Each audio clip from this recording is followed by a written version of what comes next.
kwaba edeba Xposed so and now no member da a tremo our United Showbiz so na won say nkofo abetena se panelists a bit is on the likes of Arnold Beidou, Dr. Mr. Logic, Miss G and your papa A+ ni Bulldog. Na ni kasa no na ye ka one say they raise topics by topics weeks they are trending in the entertainment industry a bit my music bit my movie it me a political yes showbiz and your my koso and omo kan wasem na we and the kosi so be che say we na what you na twa mu no na samini e beto social media ni fan bi e tro ne say utumu say fan no love Sarkodie sa love Samini kakra and obisa said that ben obenya collaboration between ono Sarkodie and Samini den ebium and Samini di beto ho no e kire say same way because se wo hwe enwuma Sarkodie ene Samini e boy a ye ma ye tinkon emu ye de pa eye ohena mu mebo na me tell na mebo utimu say how Sarkodie to be raga ye din ho share sanyum no Samini so be chance hey wo person dey rap no be fun dey cast we to me and Samini so meda anwum no the collaboration was very nice and Samini say somewhere na Sarkodie friend no otun say yi na komam ene ne ko ball no eduo no Samini so no ne be ball no fresh Sarkodie and for Sarkodie yi nani several times he has tried to contact him and all that it I to say no abeya dia enkofo complain because ye bisa guru nkz ebrebi pen say ye only Sarkodie be rap because okay Sarkodie any guru aye nwum bi a they both rap and they were all good somebody so no guru so no dey nya dia only Sarkodie be bodum eno Ghana for say that buomani guru so nka so dey am shada am between it is somebody di way back 2 times and Sarkodie ya ka ho asa wo ye yimu wo ye pick wo mra sunti asa wo yi nwumem and I am near Bema, the man of the streets on social media and personally. The young boy who can talk to politicians and they will be quiet. I am near Bema A+. I the better was Eba Sarkodie ansem one person be kasa bebre. I didn't know kasa bebre. Ebrebi oko Sarkodie fie ko di. Oko hia no ko ni fie oko sa ne yiri ye aduane Sarkodie yiri ye aduane ya mpesie. O se ye ka de na nke ya ye de se won no A+ ne yiri de. So they had a conversation which was even beyond music. It was not much about music.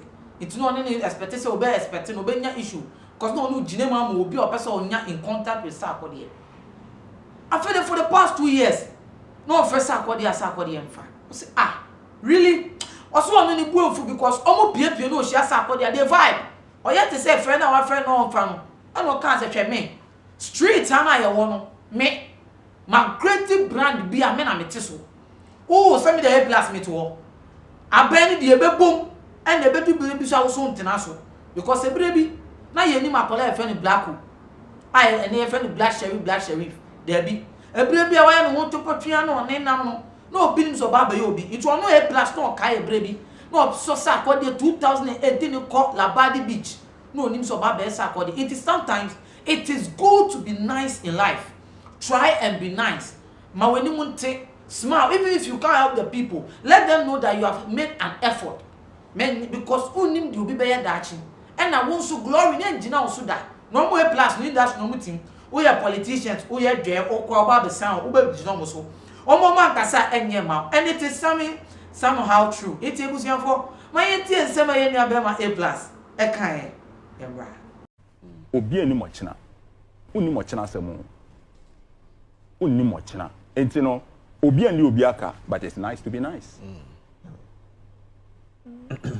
because time me hu Sarkodie na me de ne call Labadi Beach in 2008 no na ebia enim say enne obeye the Sarkodie that he is enti wo hwe what's his name Kofi Killer your friend say Black Sheriff no time no mo na me Legon me ko keke na mo to nwom na mo ye dede no na bia wunmu no but unnim nya ochina obi beye unnim bia wo be hia obi so it's just nice to be nice you can decide say me ko Sarkodie ho fie ye bo apesie ne ye bo apesie kama apesie ne nyaado a eye kama ka kitikit na ye de say me yere de ko ye de pa na ye de kama pa ye di wie ye no ye di nkomo bi and we had to further the conversation the first Sarkodie continues for 2 years wa amfa On 2 years. Yeah, 2 years. On the maker. Wow. Again, you felt some kind of way. Oh, of course. Like, not I did also no. It was important. It's a disrespect. But if I told me about logic, me No, about. 2 years. It's bad manners. No, but It's bad manners. that's what I was saying. If you are not, I'm not talking against you. It was like we're having a different It's conversation. bad manners. Let's face it. A friend saying because he had something to do with somebody. I'll now say I was the middle. Right. But one fa. But Michelle Sack, were under bridge, and we've had a conversation. Me and family home. Because me him say cry high away na yam bra pe ni landlord papa ewurade yesu guy man for nyina president pa oba be si enyo no gbagba wi oba be to kan plus wa e me bu aben na be bom one day e pani bo kom nyina mo small boy na me na guy man for nyina so president me na say chairman enti wo be gbon nyum na wi oba be to me me ngasa o ti ase but I think that it is just nice to be nice. It is nice to be nice. Yes.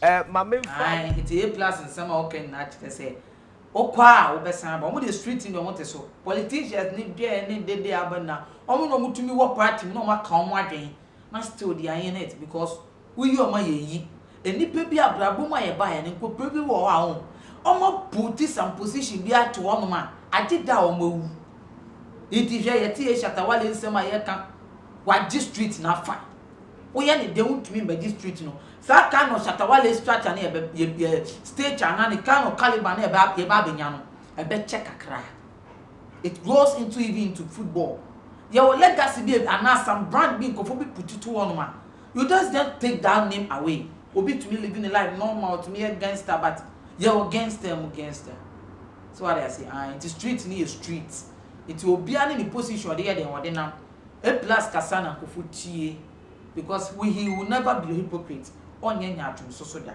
na ebusuafo aha na me dem ebese me amedi djumadi abro de bia me catch me di limo elikem kwame amega aya frame efokent me chiwo so aha Xposed on all social media platform edin e de Xposed hwehwe enwoma na onsa so nyede enkebi aha na me de wo ebese dasende ebese shi makra bye bye obi ani mo chena unni mo chena asemu unni mo chena enti no obi ani obi aka but it's nice to be nice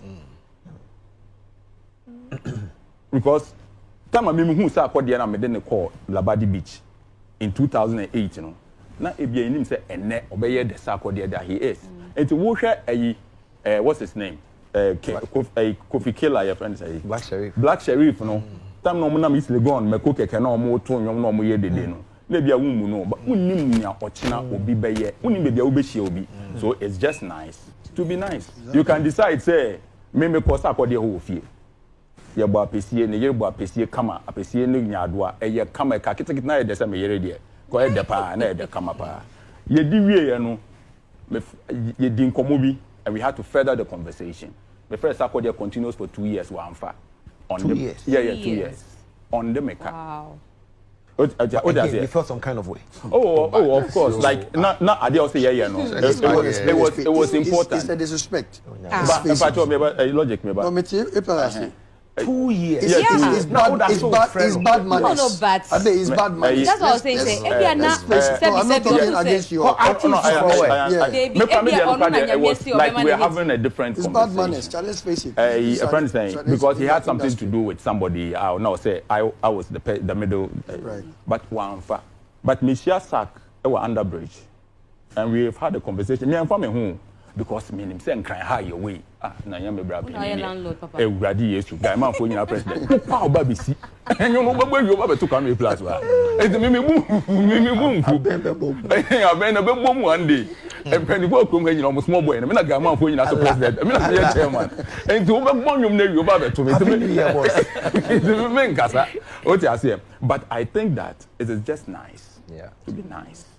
It is nice to be nice. Yes. My main